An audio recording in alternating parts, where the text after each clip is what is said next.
Hi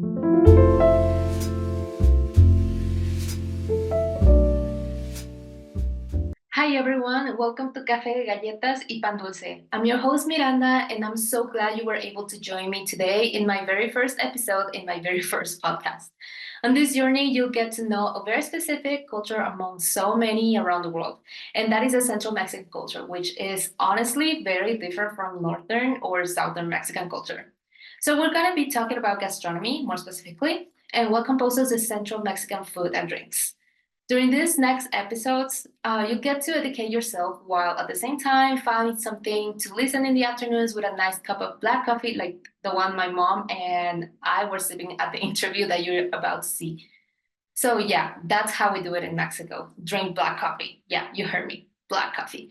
But if you're not a big fan of black coffee, that's okay. The point is that I wish for you to relax, sit down, educate yourself by learning something new, and also for you to feel entertained. So, therefore, please join me in this very first episode of Café, Galletas y Pan Dulce, where I interviewed my mom and we had a nice chat about some famous sweet bread we have here in Mexico. So, I hope you enjoy. Hi everyone, my name is Miranda Cano Rosales. Welcome to Café, Galletas y Pan Dulce. Today I'm with my mom. Hi. We're gonna be talking about Mexican sweet bread. So we're actually both from Mexico City. We actually live in the outskirts of Mexico City, which is mainly called Estado de Mexico. So it's not exactly Mexico City, but we're from there. But anyways, here in Mexico, everyone's a big fan of sweet bread. We actually have a lot of sweet bread right here. So that's actually what we're gonna be talking about today. We pretty much eat sweet bread either during breakfast, in the afternoon, or at night with some coffee or some hot chocolate. We actually have some coffee right here. So yeah, but we're gonna start with the interview. So hi mom. How are Hi, you? Miranda. Fine, thank you. And you? Hello, Okay. everybody. Yeah, that's my mom. Her name's Maria. So we're gonna start. So we're gonna start simple. So tell me, what's your favorite sweet bread right now? Right now, my favorite sweet bread, we call Pan Dulce, is the Garibaldi. It's a very sweet bread with a special dough that is fermented so it can grow and make little holes so it can be puffy. You can eat it with jam called with sprinkles, and Like this, these right? are sprinkles, edible sprinkles, and the Garibaldi comes in a paper cup. Here in Mexico, we call chochitos, and it is pasted to the bread with chabacano jam. Chabacano is a sweet fruit that is similar to peach. So very small. Yes, It's so very this is my favorite right now. It is very sweet and a little bit sour. Okay. But then tell me, what was your favorite bread when you were a kid? When I was a kid, my favorite bread was named the borrachito. It's like the drunk bread. Drunk bread. Yes. Yeah, it's basically borrachito. Borracho means drunk man, but borrachito is drunk bread. Yes, because in that time was made with a special syrup that was made with rum, sugar. It was boiled, and the bread was a dough with fermented, so it can grow, and it was shower bañado. It was shower. It was baked. It was baked. It was baked, yes, because I shower myself with rum. Okay, so it was baked with that syrup, so it can absorb, and it's very humidity. It has a lot of humidity. Yeah, it's a humid bread, and it is very sweet and very delicious. It is what? Yes, this is the borrachito. Right now, they don't make with the rum. They made it with like a caramel with sugar only. And it is in the stove, you can make like hot caramel It has to be very liquid, so you can shower or bath. Sorry, you can bath the bread, and it doesn't taste like my yesterday's. Well, I mean, can you try it? Maybe. Yeah. Just Yeah, try it we and can maybe try. tell us what it tastes like. Because I'm also really excited about trying. Yes. And in the meantime, we're gonna be enjoying some coffee. Yes. So if you don't have coffee, we're drinking black coffee, by the way. Yeah, black coffee. Black coffee. That's Yeah. how we do it in Mexico. Yes. So I'm going to try it. It is very humid, so it destroys. Yeah, it falls apart. Mhm. Let me try it. How is it? Oh, good, but it's not the taste of my childhood. Yeah, here it's very humid. It has like some jam. Jam. Of it. I think they made it right now with chabacano. With chabacano, Yes, right? with chabacano. Yeah, that's what it tastes like. Yes, So, they changed the rum for the chabacano. okay. But now we're actually gonna be talking about the concha. I'm pretty sure everyone here knows what a concha is. Basically, this one. I'm actually gonna grab it. I have clean hands, so don't worry. So this is actually how a concha looks like. I think everyone knows what that is in San Antonio, but actually, I actually went one time to a bakery in San Antonio named La Panaderia. That's how it's called. That's how the store is called. And they say that they actually sell 100% Mexican bread, sweet bread, but actually, honestly, guys, it's not true.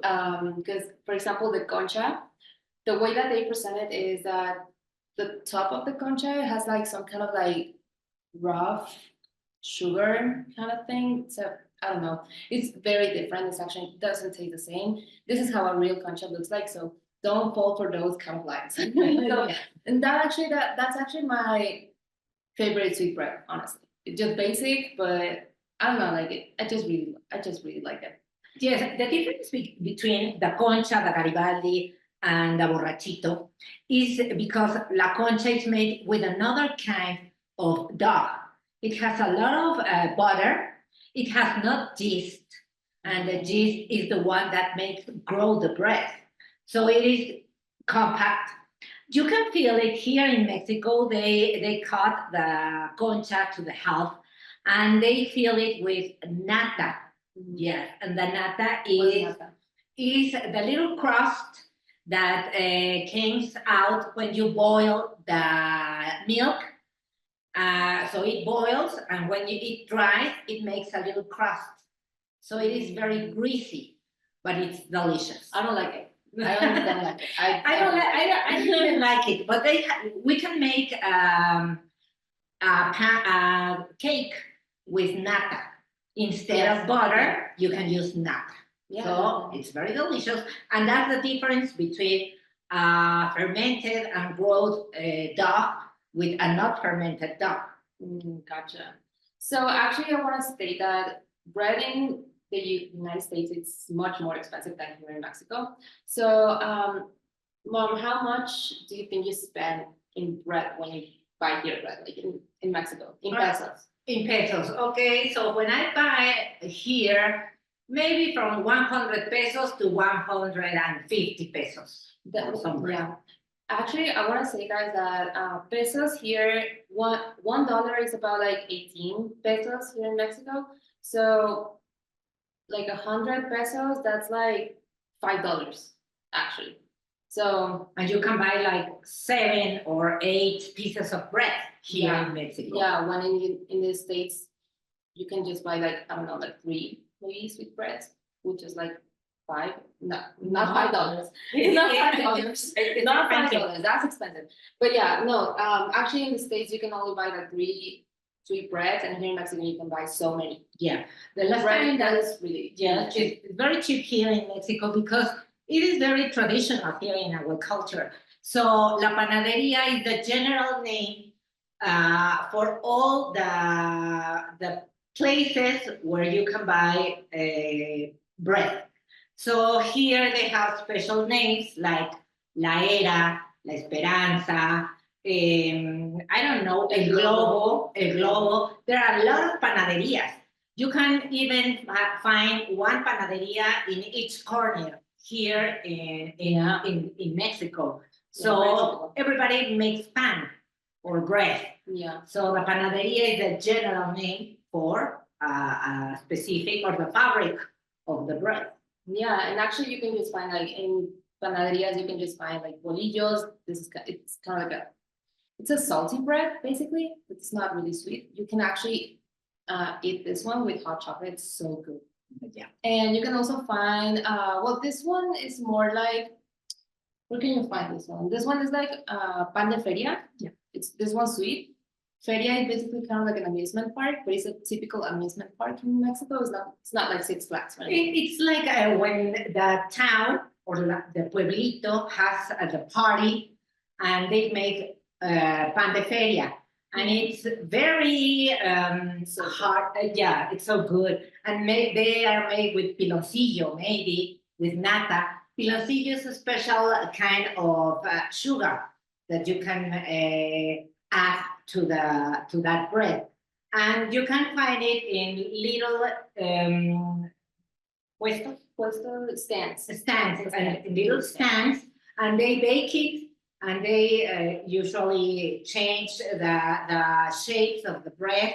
Sometimes it looks like a braid. Sometimes it looks. This is a cocol. So yeah, it tastes good.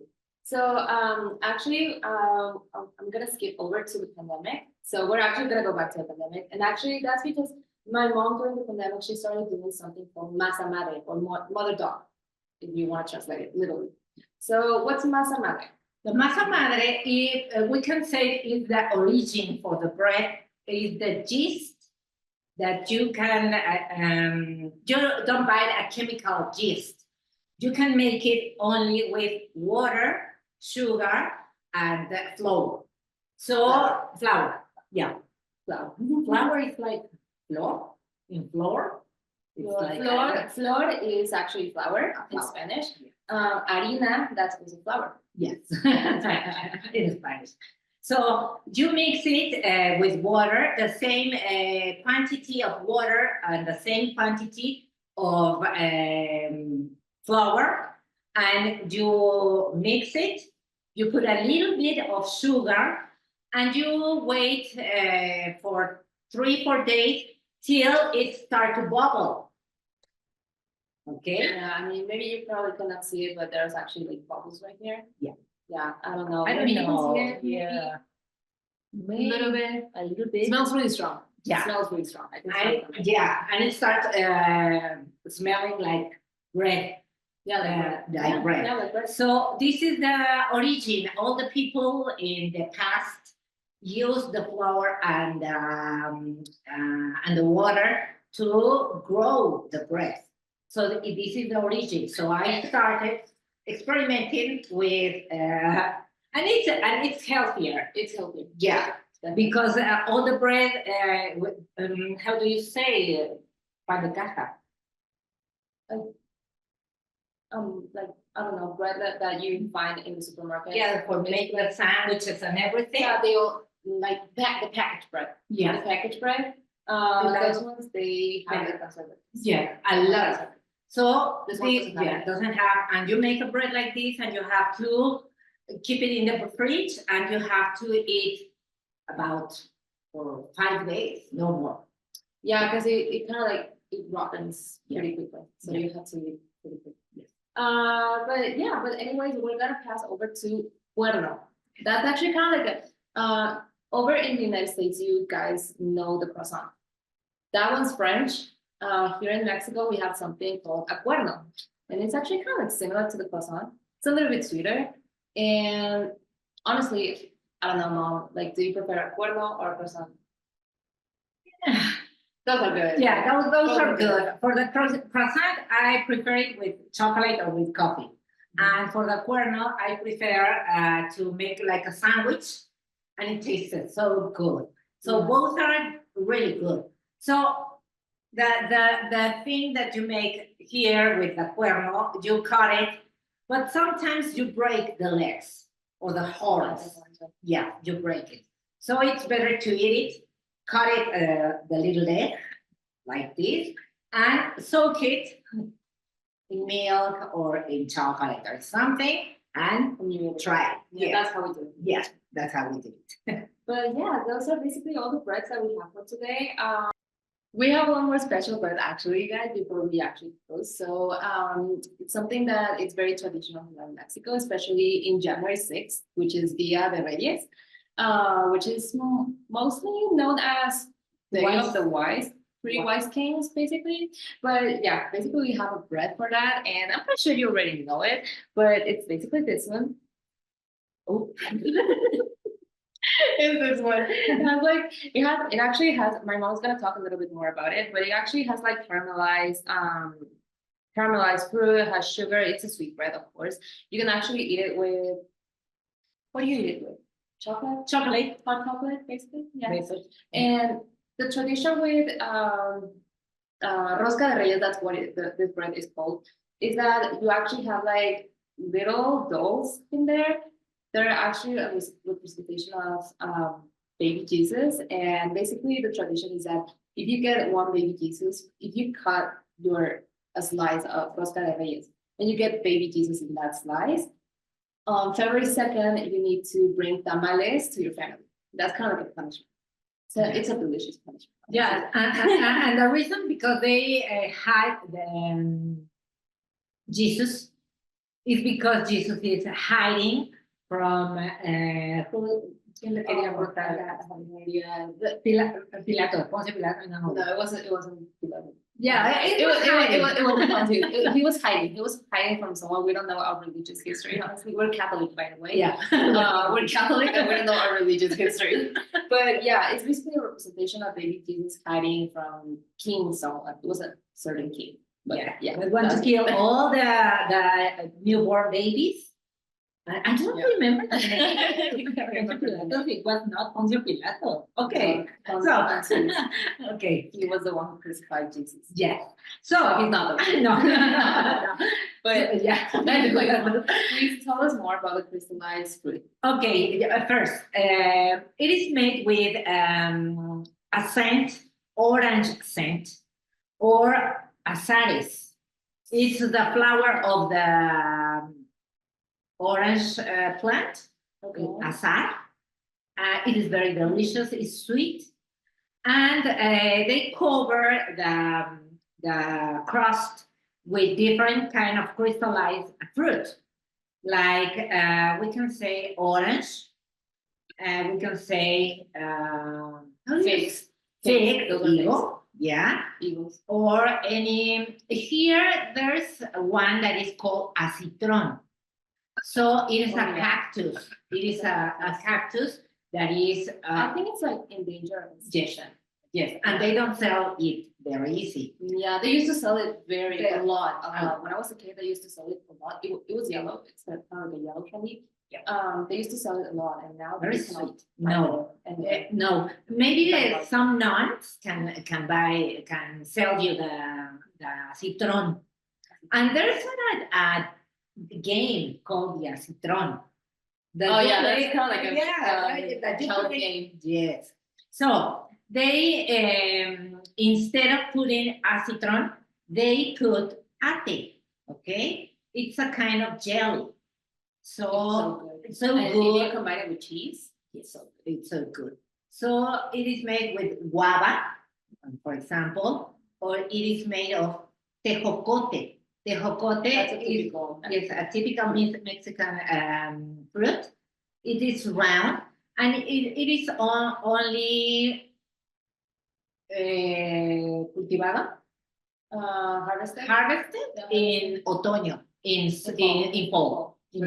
So yeah, it's more special. That one is it actually composes what is like the Christmas punch that we drink here in Mexico. So it's more for during that season. Yes, it's like the pumpkins in the United States. Yeah, here we have tejocotes, and we have ponche, and we combine that drink with the rosca de reyes too. So it's a tradition for winter, and all the Christmas and all those traditions we used to eat rosca de reyes and ponche. Yes. Yeah. People here over in the United States, if you ever come to Mexico City, please just visit a panaderia. You're gonna be breathless about the so many different kinds of bread that we have here. But anyways, we actually have a very big bakery in Mexico City, downtown Mexico, basically called La Ideal, which is where you will find lots of breads. They're super big. They actually make like big breads, and they're just so good. They also have cakes and very cheap and very very cheap. So yeah. But anyways, Mom, thank you so much for coming to my show today. Thank you. And yeah, and guys, I'll see you next on my next podcast. Next time we're gonna be talking about Mexican traditional candy. So it's not popular candy, it's traditional candy. So I hope you like today's podcast, and please don't forget to join our community. Thank you so much for joining us today. Cheers. That was my mom and me speaking about Mexican sweetbread. And just like I mentioned in the end of the interview, there's actually a panaderia or bakery in downtown Mexico named La Ideal, where you're gonna find so many different kinds of bread. And here are actually some photos I actually took myself when I went there to visit, and of course buy bread. So as you probably see in the photos, most breads are pretty big, and they're very cheap, like which honestly makes justice to the bread sizes. So please, people, just go there and just like buy anything and everything, and just like buy the whole store. Honestly, just kidding. But if you're not a big fan of bread, that's okay, because at this panaderia you'll be able to also find cakes, cookies, and small cakes made of jelly. So yeah, it's actually a pretty healthy choice if you're searching for something not too sugary or not too, I don't know, like gluten free. If you're someone who's a gluten free person, you can just go for these options. But just quick note right here, it usually gets pretty crowded at this panaderia. So especially in the afternoons and on weekends. So make sure you plan ahead of time to make sure you get the sweet bread that you want, and yeah, just basically buy everything. So yeah, it gets pretty crowded there. But that was it for this episode, everyone. Next week, make sure to tune in once again to hear me talking about traditional Mexican candy. More specifically, candy from this store I also visited, and it's also in downtown Mexico. So don't forget to join our community and leave a comment if you like today's episode. Keep it nice, keep your comments clean. We want to be respectful around here. So yeah, if you have any comments, please feel free to leave them. I'll read them. And on that note, keep enjoying your black coffee or whatever you're drinking, or just keep enjoying your sweet bread or your cookies. And see you next episode in Café, Galletas y Pan Dulce.